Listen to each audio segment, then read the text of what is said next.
benvenuti.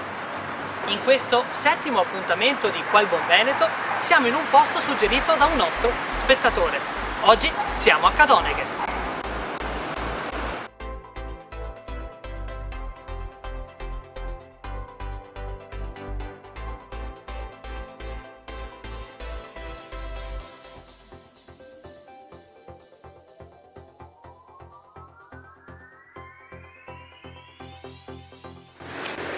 Cadoneghe è un comune della provincia di Padova.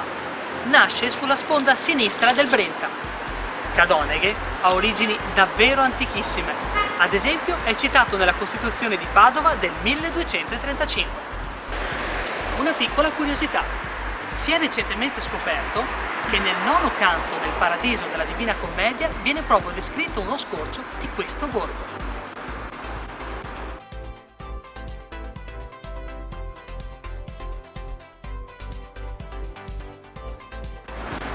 La chiesa dedicata a Sant'Andrea è la chiesa principale di Cadoneghe.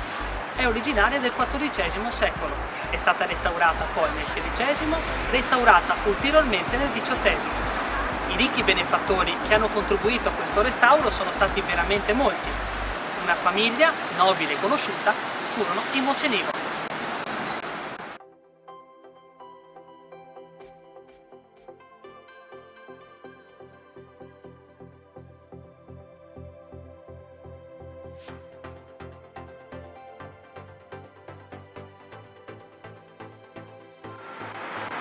All'interno ci sono opere davvero pregevoli, ad esempio un trittico su fondo oro del 1375 del Catarino. Il Cignaroli invece ha depositato qui una pala di Sant'Antonio. Molto interessante l'organo, risale alla fine del Seicento.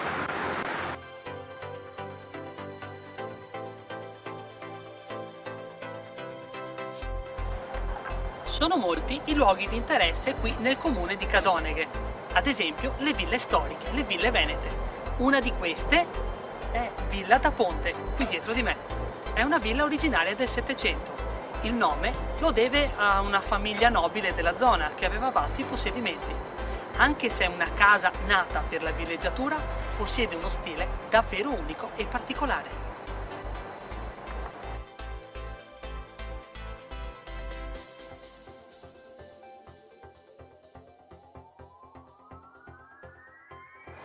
La singolare tinta rosa pastello dell'esterno della villa è solo un assaggio degli affreschi che possiamo trovare all'interno.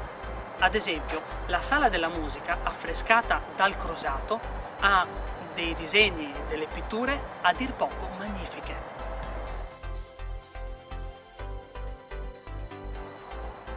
Dietro alla villa c'è l'oratorio. Sono sepolte lì le salme di Da Ponte. È sepolta anche la salma di Niccolò da Ponte. Suo fratello, Lorenzo, era il vescovo della città che ora si chiama Vittorio Veneto. Lui è stato protagonista di una storia davvero intrigante. Cedette il proprio nome ad un giovane ecclesiastico. Questo ecclesiastico era davvero geniale. Questo giovane diventerà famoso come il librettista di Mozart, scrivendo ad esempio Le nozze di Figaro. Cadoneghe è una città che merita davvero di essere visitata. Per oggi il nostro viaggio termina qui. Grazie per averci seguito, alla prossima!